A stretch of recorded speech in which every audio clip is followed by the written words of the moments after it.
Welcome to the Male to Man podcast. Got a very special guest with me today. Um, this is a man who has taken a mentorship role, so I definitely appreciate him. A cool brother. Met him actually on the job. This is a guy who started this takeover.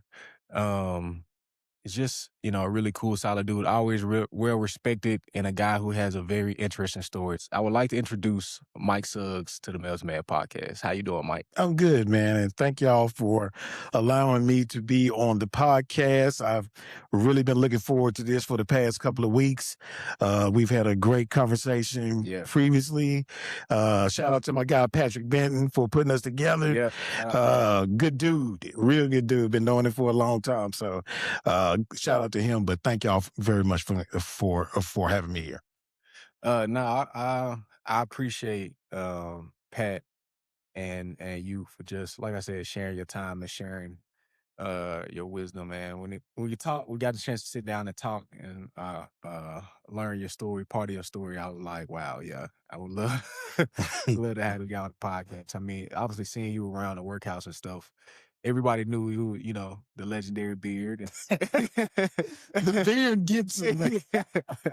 And just due respect, super respected and serious. He was serious at the workhouse too. But yeah, I appreciate the time. No problem. No problem.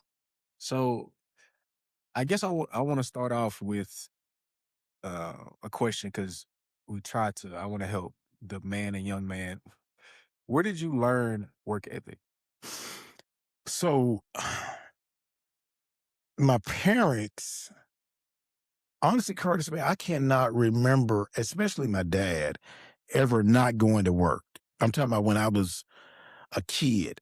I don't ever remember him being on vacation or anything like that. Now, that's not to say that working every day is good work ethic. Yeah. But I just don't remember. I was thinking about it earlier. I was like, man, he was always at work. So that was part of it. The other thing was my first job. Yeah. My first job was at Kroger. Used to be right there at Kirby and Winchester. This was my first official job. I always working as a kid. Yeah. I would still be with Kroger right now, Curtis. Mm-hmm.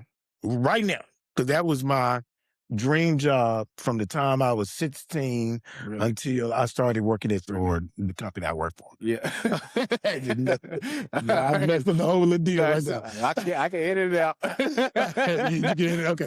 So until I started working at the company I work for now. Yeah. And so I would still be there if they hadn't had the rule about the beard. And I grew the beard out in college completely on accident. Yeah. It's a totally different story. We hadn't talked about that. Completely on accident on the beard. But the manager that hired me at that store was Bill Sledge. I still remember his name, Bill Sledge. The assistant manager was Mike Bomprezi. And then there was another manager that came later named Michael Crystal. Mm-hmm. Michael Crystal's brother, a good dude. Mm-hmm. And those guys just really impressed upon me about being professional, service-oriented, making sure that the customers were always taken care of. And this is at 16, 17 years old. The staff that was there, they bought into the vision that Mr. Sledge had, because we called everybody Mr. Sledge, Mr. Bomprezi, Mr. Crystal. Shirt and tie, clean shaven. You didn't come in there with a 5 o'clock shadow. That was just the rules at the time. Obviously, stuff has changed since then, but that was the rules. And so I understood that there was protocols, policies and procedures, stuff that the managers wanted, and you followed that. So between my parents working every day, my mom was an educator in the city schools here. My dad worked in the penal system. So I never saw anybody that was not working towards something. So, and that's kind of where it came from. Yeah. But with that being said, at some point as a man or as a young man at that time, I had to kind of figure out stuff on my own. But that was the first images, or those were the first images that I had. Okay. All right. Well, since you bring it up, Okay. how did we get the legendary beard? Like, Again, here we go. So at the time, yeah. beards were not the acceptable thing. Shaving it off every day, because I didn't even know I had a beard. Yeah. Because I shaved. And I got pictures. I'll show you pictures of me without the beard. But started working Kroger, and I guess I can say it now, so I can go and say it. FedEx. Yeah. I was working at night, FedEx, Kroger, during the summer. Yeah. Because school was out. I was at Memphis State at the time. That's what it was when I was there, the University of Memphis now, and so I just really was working day, working night, working day, working night. I was dating a young lady that lived out of the city, and she came back to school. She came to my house. I just hadn't shaved. Yeah. That's all it was. It was just me being trifling. And so she was at the house. I walked into the room, tired, sleepy. And she was like, "Oh, Mike." And I was like, "Huh?" I thought something was wrong. Yeah. She's like, "Your beard." And I was like, "Huh? My beard? What are you talking about?" And I just hadn't paid attention to it. It was like a little bitty beard at the time. And I was like, "You like this?" And she was like, "Yeah, I like it." I finally found someone who could trim it up right. And that's the story. Yeah. And that was, oh my gosh, that was 93, 92, 93. Well, I started at FedEx in 90. So yeah, just really about that time. So that's how that happened. Now it wasn't this length. Yeah. This has just kind of grown within the past 10 years or so. The gray came in, and that's another story. We're not going to talk about that right now. But when the gray came in, it was a different element with it. Yeah, I'll just leave it at that. Yeah. This kind of actually goes with my next question. So, like, with the beard, like, I feel like people automatically just assume that you are like a man of men. Like, do you get that just by like having a beard? Like, folks just From people who don't have beards. yeah. So and the cool thing about it, Curtis, is that in the business world and in the world in general, beards are accepted now. Yeah. Because at the time, beards kind of weren't. It was like, So that's a military thing? Or what? Yeah. And then when we talk about black men or men of color that have issues where the hair grows in and all that type of stuff.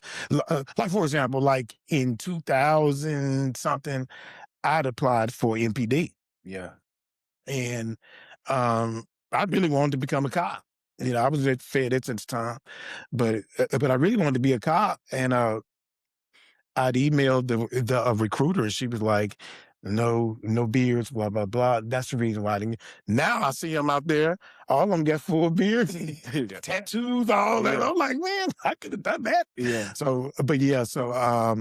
But for men that have beards, like I run into brothers all the time, and they're like, "Suggs, hey, what's going on? Tell me about it." I'm like, make yours you.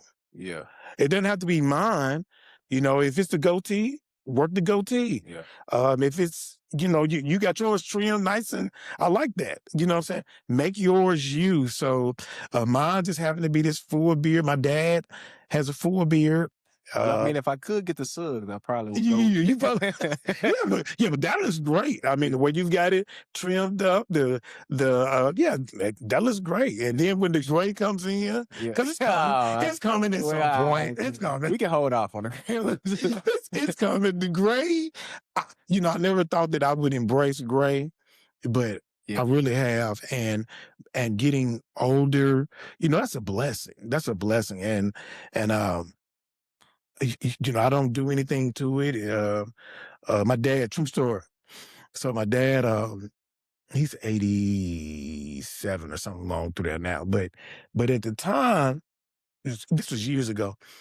And so I went to visit him one day, and he came downstairs, and I was looking at my dad. I was like, my dad looks funny. Yeah.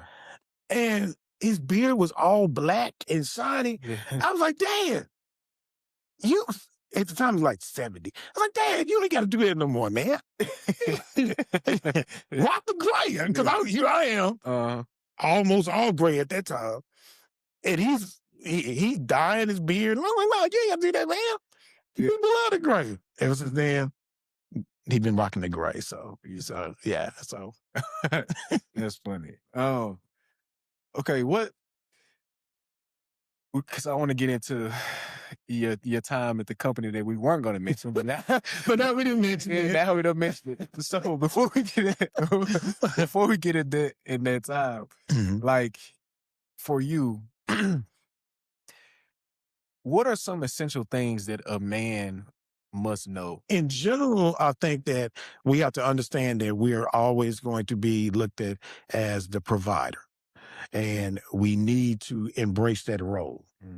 I always say, hey, look, I'm the one. I'm the guy that's got to make it happen. All right. Even in the times where it's a struggle, Yeah.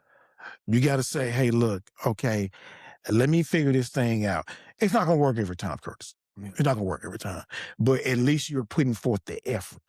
At least you're saying, I'm trying. I'm going to go get it.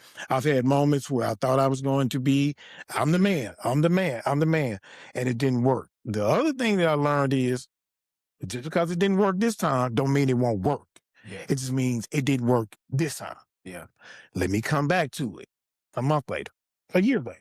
I'm going to come back to it and then try it again. Maybe it was something, there was a key element that I didn't think about in that time. Professionally, always listen to what your leaders are saying. That whole mentorship thing, even if you aren't directly being mentored, Yeah. When I see the email from my VP, Terry Brown, damn good VP.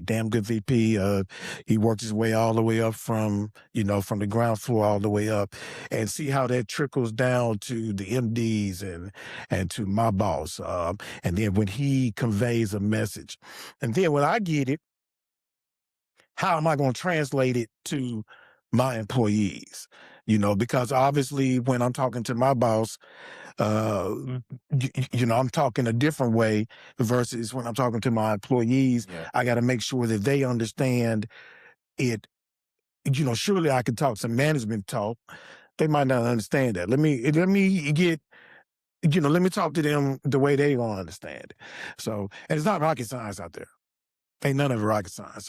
But always grasping what the a mission is from where it's coming from.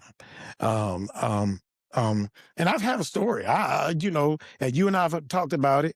The story of Michael Anthony Suggs at FedEx, 118-412. And I've been there. I've done it. I've been hired, I've been fired, I've been promoted, I've been demoted, everything that could possibly happen to somebody, and I'm still there. Yeah. I'm still there. Was it tough? Yeah, it was tough in moments, but I held my head up. I got this rule. You ain't gonna never see me sweat. Yeah. I want to ask you about that too, because we talked, you said that a few times. Did you learn? Okay, so your principles of being a man, like, did they come from your dad? Where'd you learn them? Most of it is from family. Yeah.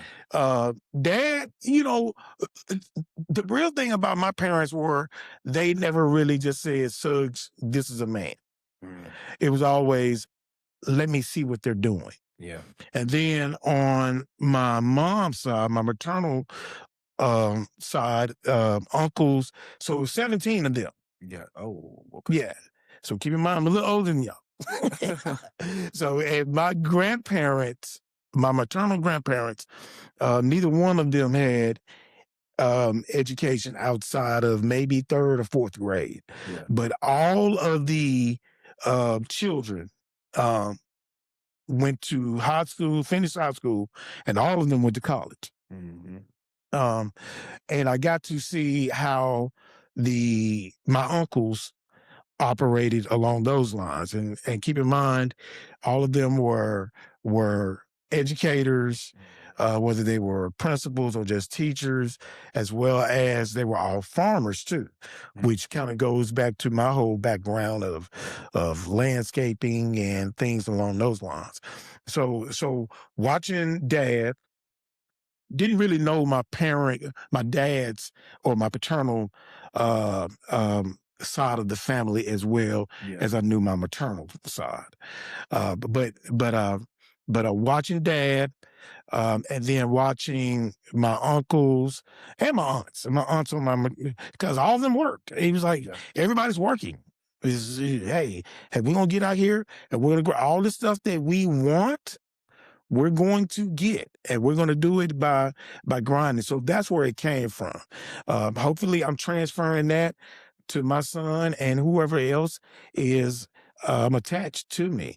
My good friends. Hey, look, man, we got to get out here and grind, bro. We got to get out here and do it, but we got to do it the right way. Yeah. We got to do it the right way. If there's a rule, if there's a policy, as much as I might be like, man, that's some stuff right there, I still have to adhere to that. Yeah. So that's the one thing about working where we work at. It's like, hey, look, we've got policies and procedures. Yeah. And you know what?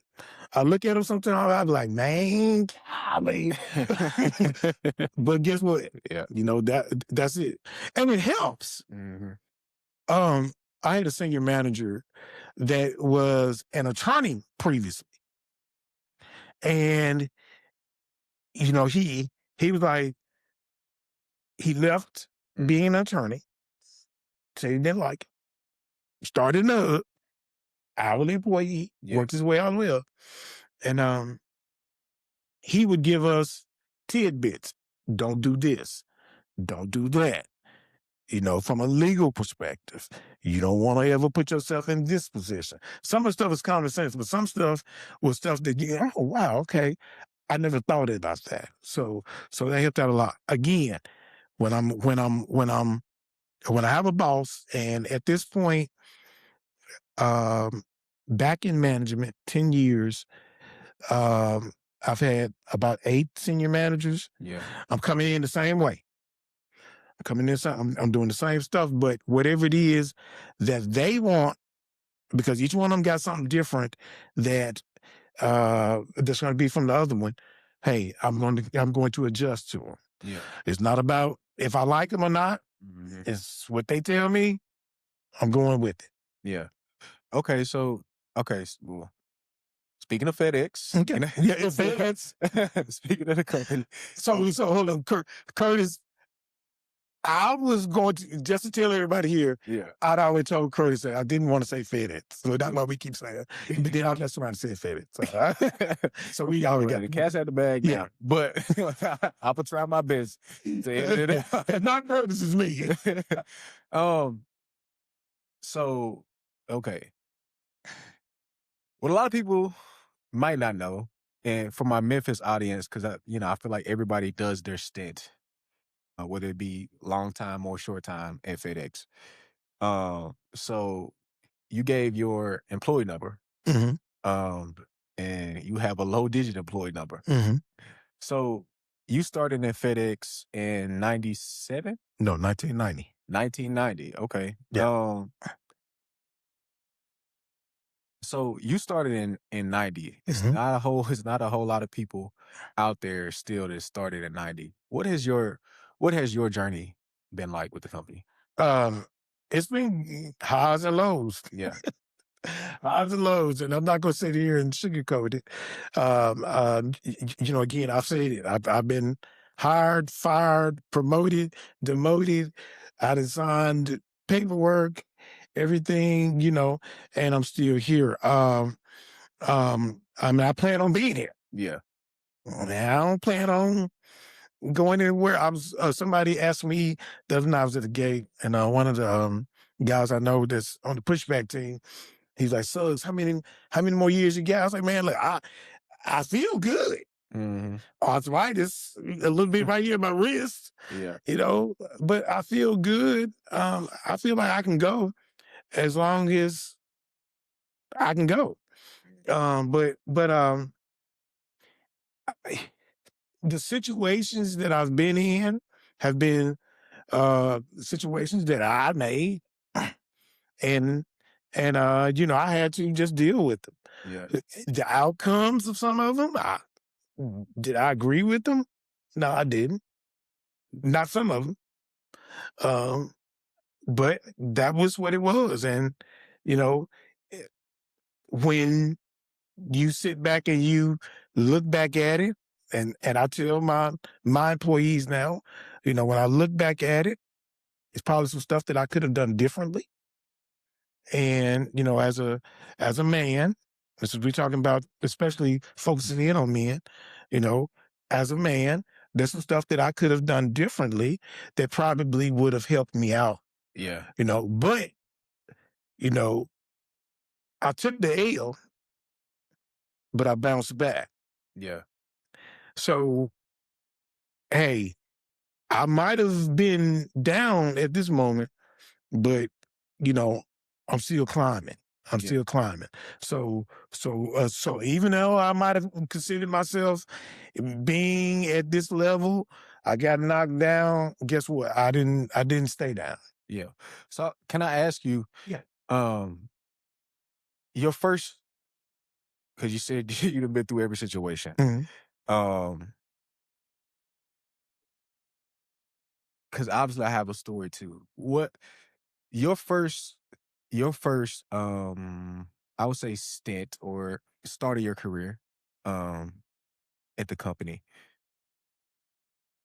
going from leadership to management, how, how did you deal with that first, demotion, termination? And if you can, what was the situation? Because, and I asked that because I think I know man and young man right now who have dealt with losing jobs. I was talking Mhm. to one of my friends the other day, and literally, it's depressing because as man, we're supposed to be there for everybody. You Right, say we right, cannot allow people to see us sweat, but that don't mean we're not sweating though. So, right, like, right, how right. how how did you? If you could first, if you could tell us like the situation, can you bring us into the story, and then how are you dealing with it? All right, How did you deal with it? the first thing I'm going to do is, when I get to the crib, hey, we need to talk. Yeah.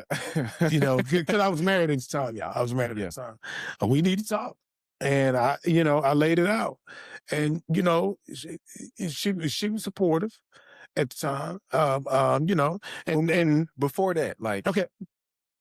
um, if you remember the situation, like how did it get there? Because I mean, for me, I can't even fathom it because the like I said, the Mike I know, the king, the dude with the king of beers, like that, something like that could not happen to you. So No, the same mistakes yeah, is just mistakes right, that multiply, that compound.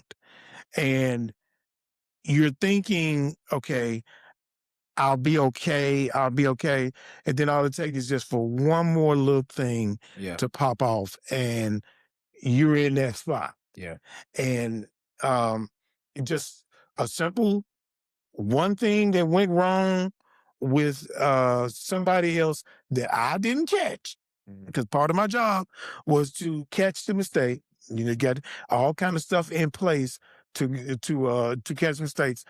I didn't catch it. yeah, And that's what went wrong. And it was like, so with that being said, I was like, okay, surely I made the mistake, but surely yeah, they'll be like, well, Suggs has done this and done that. No, no, it wasn't like that. It was Suggs. You made this mistake. Ooh, we got to let you go. Yeah. And it hurt. Mhm. It hurt as a grown man. It hurt as somebody who felt like I was committed to the company.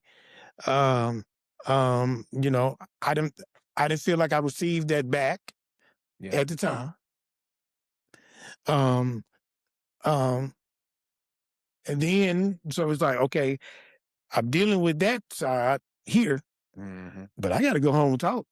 Mhm. I got to go home and have this conversation. So one of the things that obviously the is was tough for me is you know that same feeling like dang I've given this, I've done this. Where is the you know I guess where's the loyalty on my behalf? Feeling like okay, where is the loyalty back? But also okay, you talked about them having to let you go. I assume there was like demotion first. So I'd already been demoted Okay. at one point. So keep in mind I was um hourly management Yeah. back to hourly. Uh-huh. And then after that, Yeah. I was let go. Okay. So, but I still was in a leadership position. I was rampaging. Yeah, rampage. Yeah. Okay, so from manager to hourly, Mm, well, mm. that's ego hit, right? Yeah. Yeah. Yeah. And you Yeah. have all those feelings you said, but Mm, mm. you continue to brave it out. Like you said, nobody lets you see you. You didn't want anybody to see you sweat. How was that time like? So you don't want anybody to see you sweating, but like you just said a little while ago, you sweat. Yeah. You sweat. And especially when you're working in the environment where these were your peers, Yeah. or some of these folks might have been people that you were a manager over at some point. Yeah. So now you're working beside them, but I think that it's um, both sides. I think that as a team, as your team members or peers, hey, this guy was a good dude. Yeah. You know what I'm saying? Not saying he got a raw deal. Yeah. It probably was a deal that he should have been dealt. Mm. But he was a good dude. He is a good dude, and we gonna support him along that. And luckily, I had a senior manager when I got moved to him. That he called me in his office. Hey, look, this is what we gonna do. All right, and hey, I don't know what's in your head, but this is what we gonna do right here. And he put me with the manager. That the manager took me to the area and said, "This Mike, he your ramp agent. Let's go." Mhm. And that was it. It wasn't no long conversation. It Mhm. wasn't no blah blah blah. And that's what we did.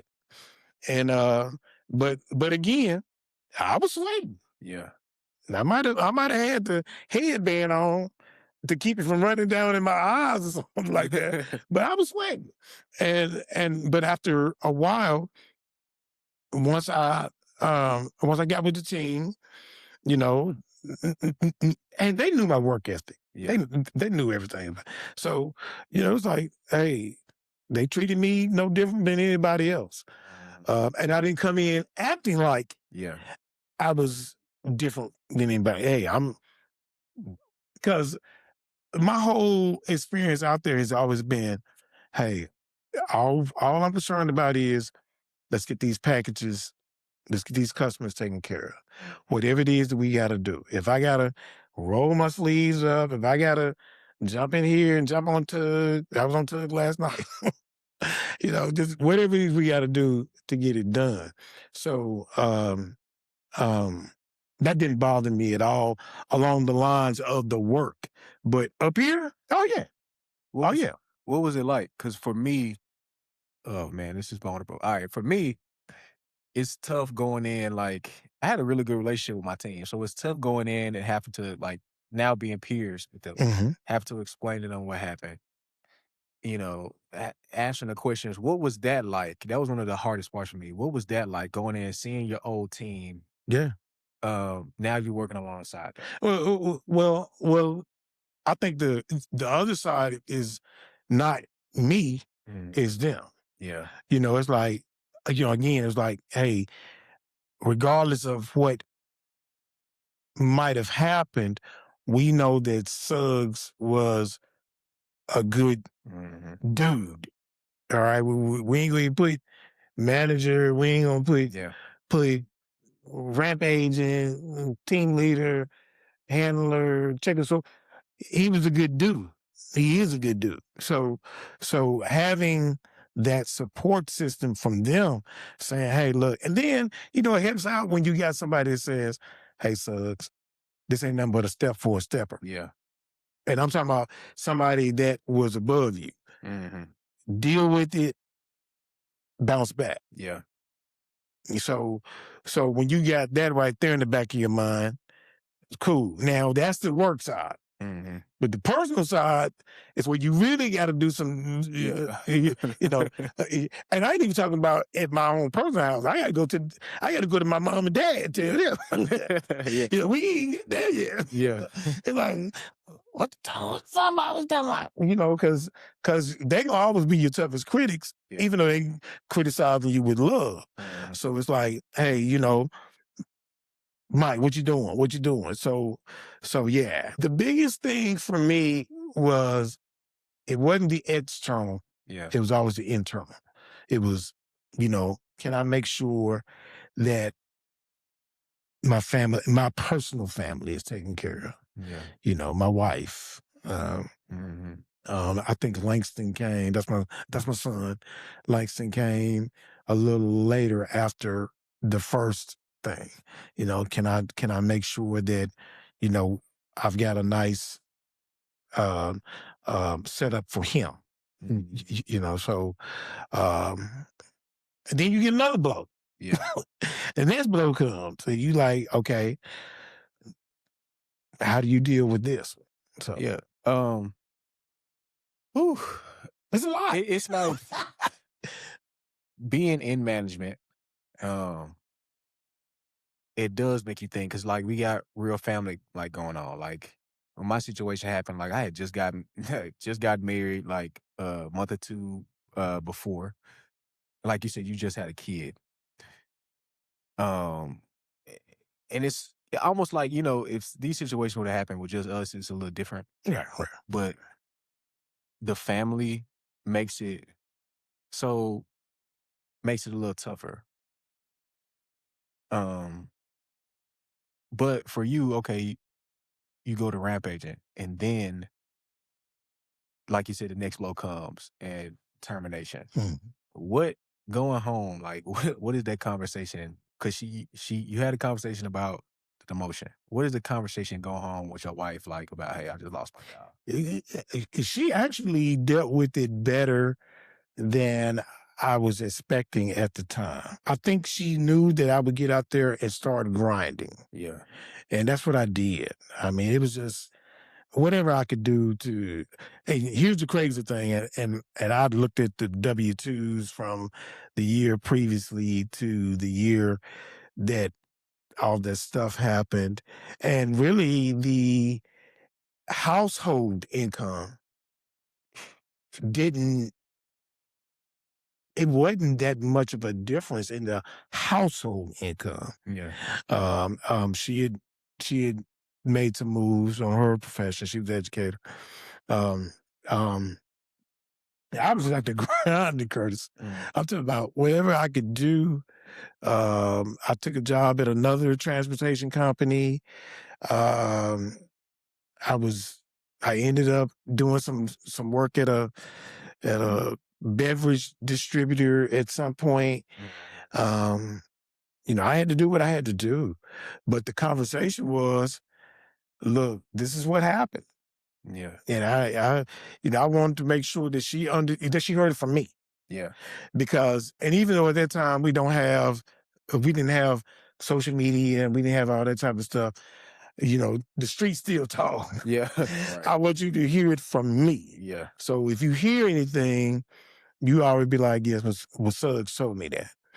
I look at situations now on, stuff that happens now.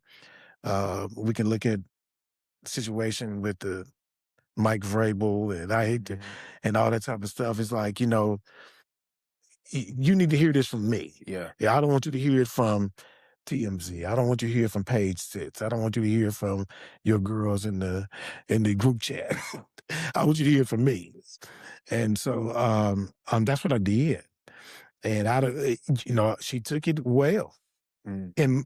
in my mind at the time. Now, eventually, stuff happened, and we're no longer together. But I mean, and with that, and I think we talked about this. That was probably the best thing that could have happened for me as a man. Yeah. To be able to say, "Hey, look, this didn't work out. We got consequences and all that type of stuff." Do you want to say that a marriage is based off of finances? You don't want to say that, but I think that as a woman, she wanted to feel like she was protected, that she was secure, Yeah. and maybe I didn't give her that. Okay. So, but you did say the finances in the household did not change. Did not change that much. Didn't change that much. Okay, so they changed a little bit. First of all, how did you start your landscaping business at that time? Yeah, I started my landscaping business, and I was still at FedEx when I started. Yeah. And just by happenstance, it was just me taking care of my yard. Neighbor liked the way I take care of my yard. He was super busy all the time, working from home, blah, blah, blah. Can you cut my grass? And then I started cutting his grass. And then the neighbor, she wanted her grass cut, and it just kind of just grew from there. And started getting contracts, churches, people throwing you out there.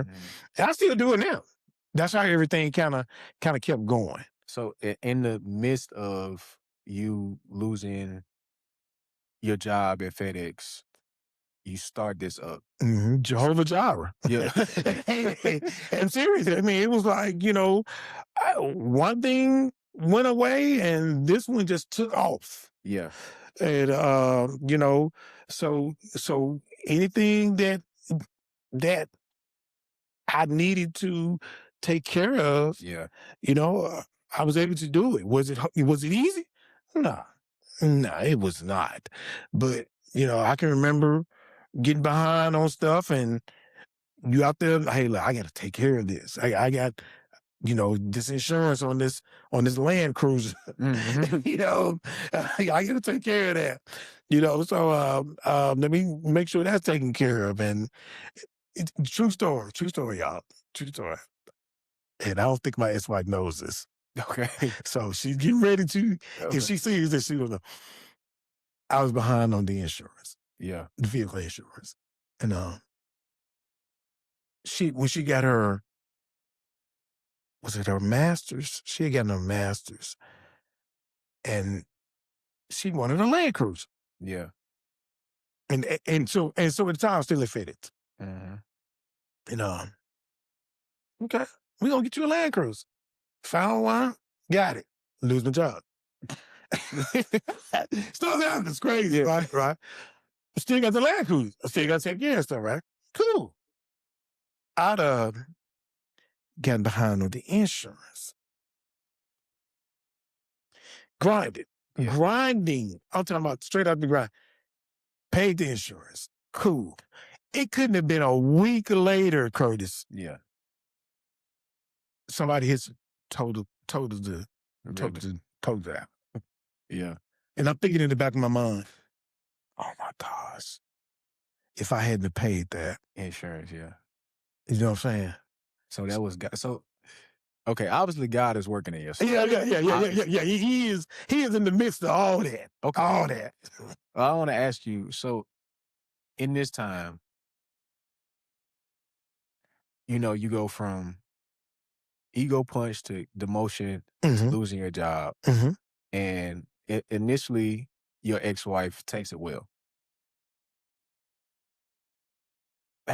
For you, how does the when the marriage begins to turn, Mhm.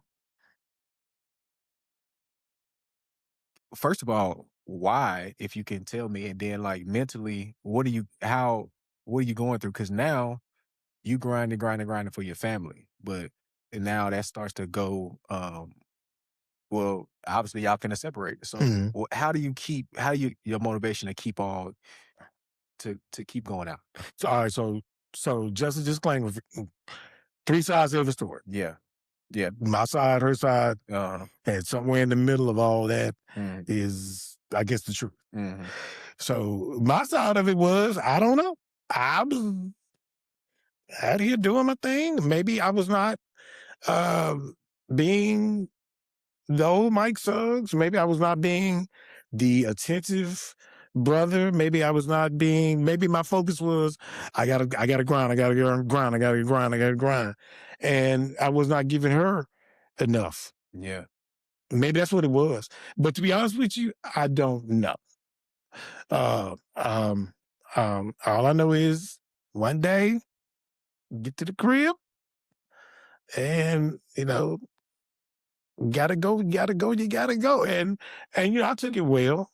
It hurt, but I didn't cry about it. So was the conversation just like that? Like, hey, He was like, "Hey, Mike, I just, you need to leave." And I was like, "Okay." I'm like, I'm just being obedient. yeah, That's who I am. You tell me this, that's what I'm going to do. And so I left. And that's a story I'll tell anybody, and we're not going to change topics right here, yeah. but I tell all my brothers who are going through a divorce, do not leave. We're not going to Why talk do you, about that. why do you say that? Because if you leave, now all of a sudden, when it comes time for that paperwork to get filed, they can say that you are abandoning the family, blah, blah, blah, which, I had all that. And I'm like, I was just doing what they told me to do, Yeah, you know? And there's a whole child support element and all of that. Stay in the house. Now, with that being said, and I'm going to, and I don't want to shift gears here. We can look at the situation that just happened with, I think it's Justin Fairfax and his wife. They stayed in the house. If there's a problem along them lines, we might need to hmm, not do that. And I don't want to change the topic, yeah, but I left. yeah. Yeah, I left, and I didn't think nothing else about it. Um, and then when it came time for the paperwork and all this stuff, I was like, well, wait a minute. Yeah, um, yeah, um, um, so um, I think I told you there were times that I slept in my truck. I slept on folks' couches.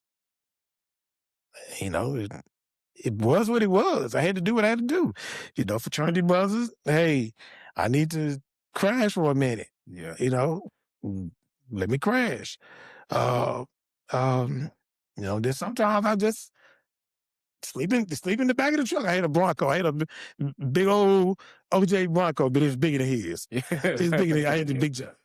Yeah, I'd sleep on that back row and wake up next day and act like ain't nothing happened. So that was just part of the experience for me. Did I learn it that way? No. But that's the way it happened, Curtis. And I have no regrets. Let me just say that to everybody here. I have no regrets about anything that's happened. You're not gonna ever hear me say, I got a problem with somebody, the way something happened. Never gonna hear that. The best things that happened were the things that happened. And here I am now. Did you ever had a conversation like we trying to work this out, or was it just clean break? Um, I went to counseling. I did some counseling. Yeah. I thought that was going to help. Um, Outside of that, no. It was just, hey,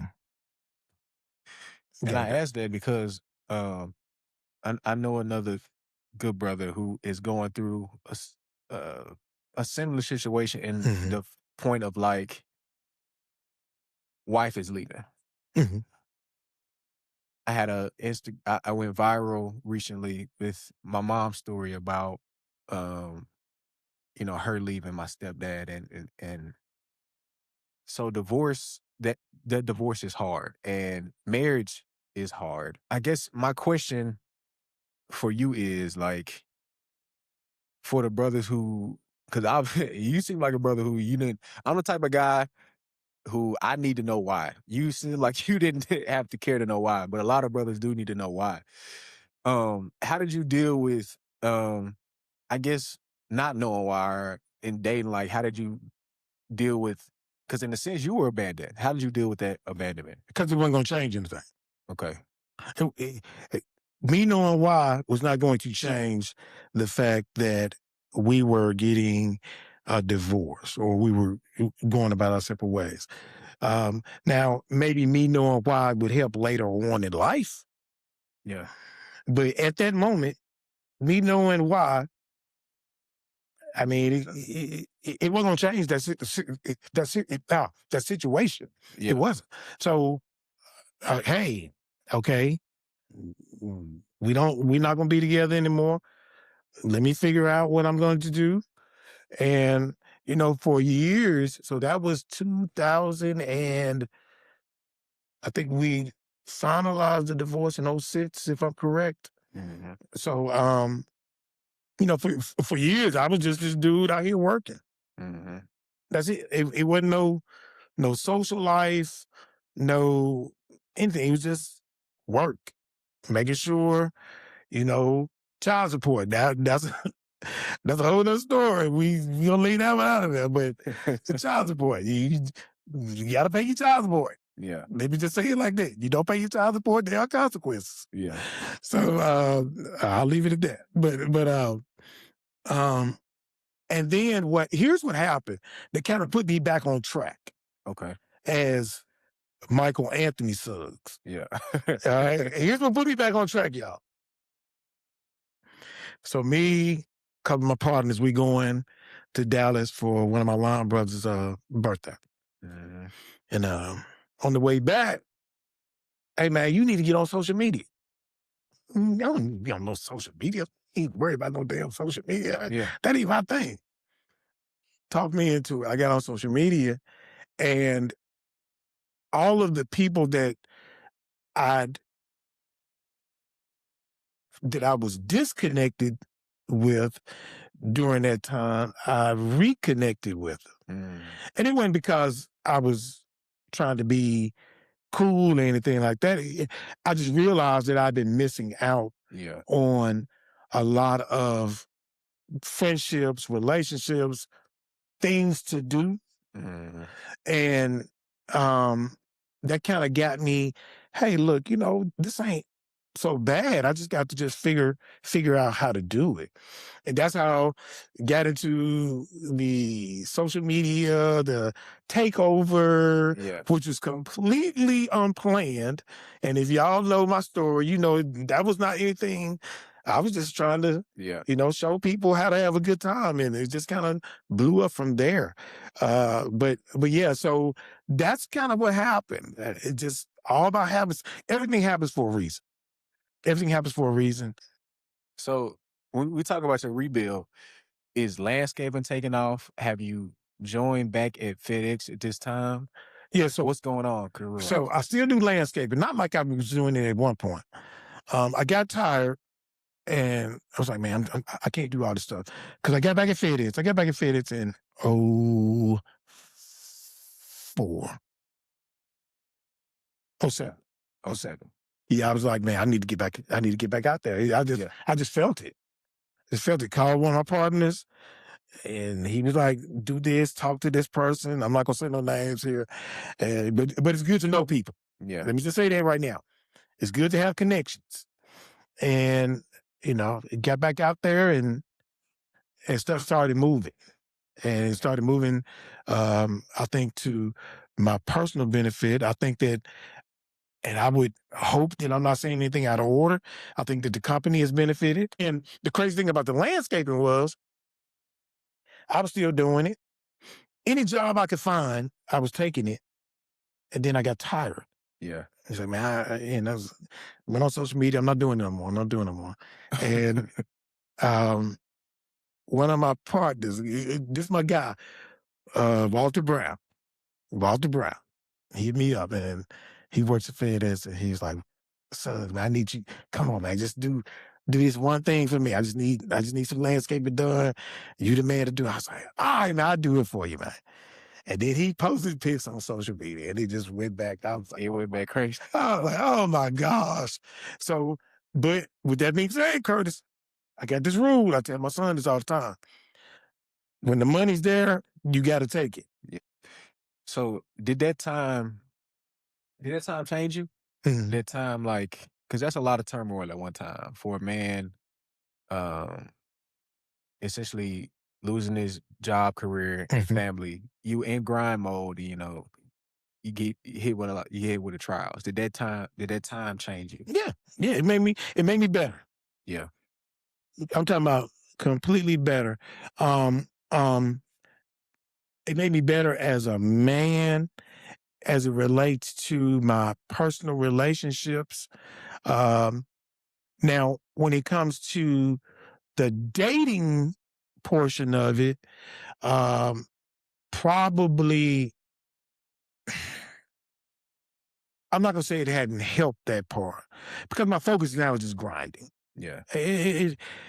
Um, I've had some real good relationships, Mhm. but my focus ain't. And I know this is gonna sound. And please, oh my gosh, I'm going to say something. My focus is grind, Yeah. grind. Well, The relationship is, hey, after I grind, yeah. if you still there, cool. If you're not, cool. Yeah. Because the main thing is grind. That's not the family, obviously. Yeah. Let me say that. It's not grind family. It's family grind. Yeah. FedEx, grind. Yeah. Landscape, grind. Anything else behind that, yeah. All right. So, because I know that's getting ready to come up. I know it's getting ready to come up. I gotta ask, Yeah, man. you gotta ask. I gotta Man. You gotta ask. ask. I gotta ask. Hmm? So, are you going to get married again? Nah, not as. So I thought. Well, why? They didn't mind. Why? I thought they didn't mind. Man, look at 57. Hey, nah, if it ain't happened by now, look, I'm not gonna be the dude in the wheelchair Yeah. rolling up there talking about I do. Yeah. I'm not gonna do that. No. But seriously though, But you won't want nobody out there while you cutting the grass, doing the garden, or nothing. I take care of them myself. Okay. I'm good. Yeah. I'm good on that. Yeah. And there were a couple. Mm-hmm. There were a couple. So, in your opinion, why didn't those go all the way? Me. Mm. Me. I'm not gonna put anything on them. Just me being focused on other stuff. Mm.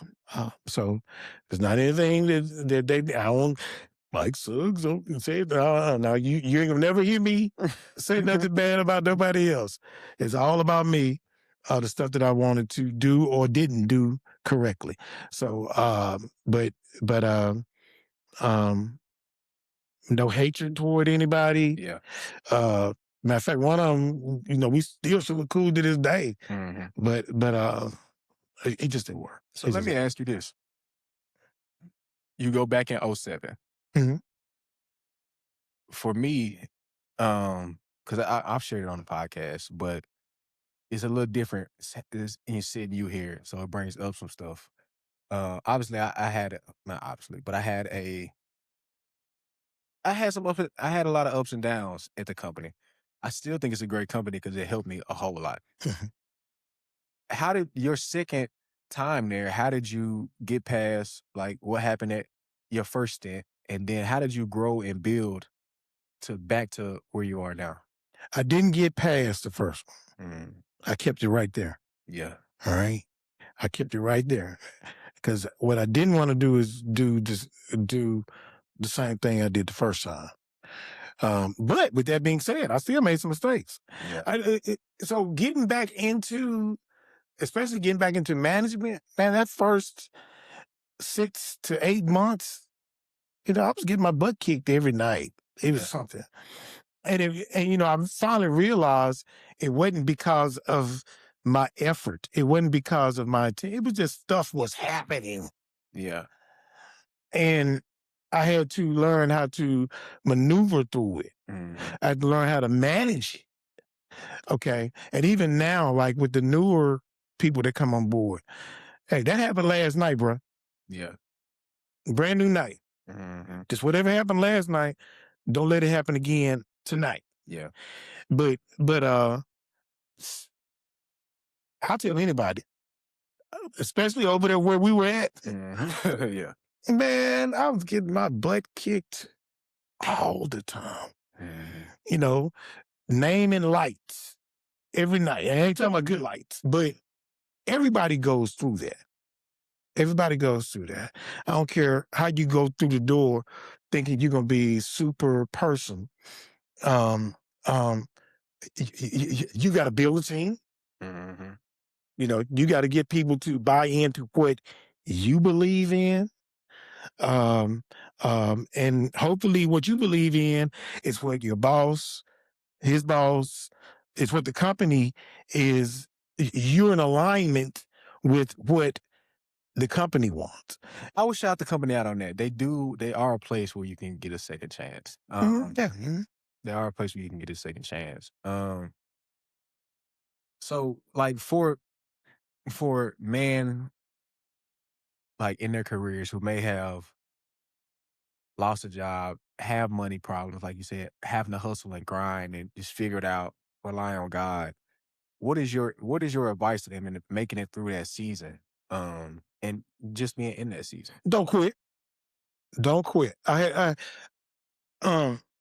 this is actually a young lady came to me the other night, and she was just kind of just sharing some stuff with me about a move that she wanted to make. She wanted to leave management, and she was like, "Mike, I want to come over there with you." And I was like, "Wait a minute, hold up. We don't step down, we step up. Mhm. Hey, we not gonna quit this thing. You know what I'm saying? We're not gonna quit till they tell us we gotta quit. Yeah. We ain't gonna do it on our own. We're gonna figure it out. Hey, this is what I need to do. If my boss says I need to be doing this, then guess what? If I wasn't doing it, I need to shift and start doing it. But my biggest advice, especially to my brothers, is don't quit. Yeah. The- the- Is it supposed to be easy? I wish it was. I wish it could be easy. It's not. And this is wherever you work at. You're gonna have to learn how to shift. Mhm. Come up with a plan. If this don't work, maybe it didn't work this time. I think we talked about that earlier. It didn't work. That don't mean you give up on it. You just come back to it. I mean, I came back to it. And guess what? It's working this time. If it, I hope it fits itself and it works. But if it don't, Curtis, guess what? If I gotta sell the house, I gotta sell the house. If I gotta sell the truck, I gotta sell the truck. But something gonna pop off. Something. So that's just how I look at stuff. What about the young man in marriage who maybe, you know, he wants to he don't want to take the Suggs route. Maybe he wants to step back in there. A Af- step back into marriage. yeah. Okay, let me think about that now, because you're talking to somebody who I. I would think the best advice would be, how can I word it? To I'm gonna give you the same advice. Just learn from the previous. Yeah. You know, if it's somebody that is going back in, hey, this is where ah, we ain't gonna talk about what they did or anything like that. This is what I did or did not do. This is where I can be better. Yeah. Um, um, and make sure that she knows your story. Make sure that she um, um, knows what your plan is. Um, Yeah. but and this was a great time, a good conversation, some good laughs, and man, you share so much, and I feel like so many guys go through kind of what you went through, being there from having to figure it out to rebuilding, um, and then just going through all that turmoil at once and having to have that fortitude. Right. So, before we go, is there anything else you would like to say to the community, to the young man, anything out there? Um, if you have the opportunity, especially my younger brothers, if you have the opportunity, please, even if it's not your biological father, Mm, just find somebody to be a mentor to you. Find somebody, eh, and true story, FedEx, and when I got started out there, my manager is Greg Jackson, and he's on my social media page. I'm sure he'll see this. And Greg's just a little bit older than me, and Greg took me under his wing. mhm, And I didn't know Greg previously. He just my manager, but for some reason he was like, Mike, bam, and he's the one that got me into the whole thought process of, hey, I could do this, I could do that. So if you have that opportunity, whether it be professionally or even personally, just somebody that can say, hey, look, these are the things that we want to do. We want to do things the right way. You're going to make some mistakes. mhm. Bounce back from the mistake. Don't let the mistake define you. All right. So that would be my biggest thing, Curtis. If there's an opportunity, Yeah. because I know a lot of times, you know, e- even with my dad, right there in the household, Mhm. a lot of the stuff he didn't really just say, Suggs, you need to do this. Mike, you need to do this. You know what I'm saying? Some stuff I had to figure out, but then some stuff I had to figure out by other people. Yeah. And there's nothing wrong with that. Love my dad to death. He damn good dude. So whether or not it's, dad, or if it's an uncle, I know in the black community, the uncles we play a pivotal role. Mhm. Those of us that have uncles, as long as they are steering you in the right direction, I would definitely say that. And here's the other thing, Curtis, I'm gonna leave it alone. As much as I use social media, do not let social media be your only resource for getting a worldview. Mm. Okay. All right. So Don't, because I can put my my sales rep mhm. on social media and you don't even know who I really am. Yeah. You know what I'm saying? Social media is a great tool now. Information, things like that. But don't let it be, this is how the world works. We need to find out on our own stuff. We need to go to reliable sources. That's why having a great mentor, that's why having great friends, and everybody ain't gonna be perfect. I'm not saying that. I'm not saying that everybody's gonna have the cleavers or anybody like that. That's gonna be the people that are gonna be around us. Some of us have had to build ourselves up from situations that might not have been the best. Mhm. But just don't let social media Yeah. be your only perspective. Okay. So all right, Mike, if the people want to reach out to you, Mhm, maybe they want to get mentored by you, get their mhm, yard done, mhm. um, things like that. How can we find The best way is, and I have an Instagram page, but you know, My son says old people don't know Instagram. Yeah. So old people on Facebook. Yeah. That's really where I do most of my damage. I have an Instagram. I have a TikTok that I don't know how to maneuver through it because I don't have time.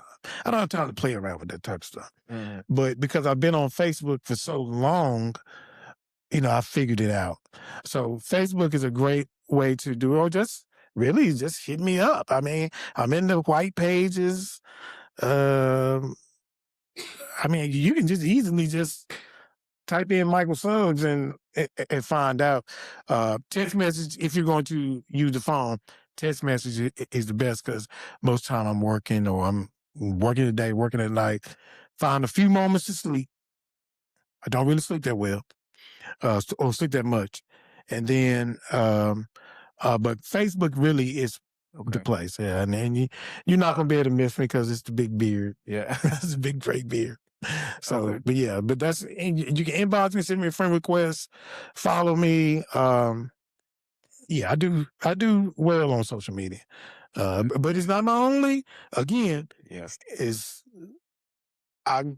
Typically I'm on there talking about Yeah. landscaping or some silly stuff that I saw. Mm-hmm.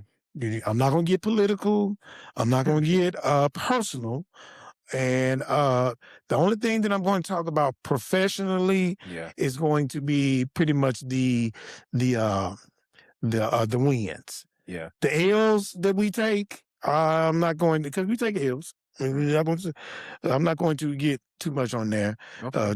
Just because I'd like to work there for another 5 or 6 years. And you got some more moves to make. Right. And I got some more moves to make. Trust and believe there'll be some more moves made. Okay. Well, again, I appreciate you, Mike. That is it for the Male to Man podcast today with Mike Suggs. We had a great time, a great conversation. He said social media, you might be a little setup situation going. But that's it. That's the thing. Thank y'all for coming and stopping by. Appreciate you.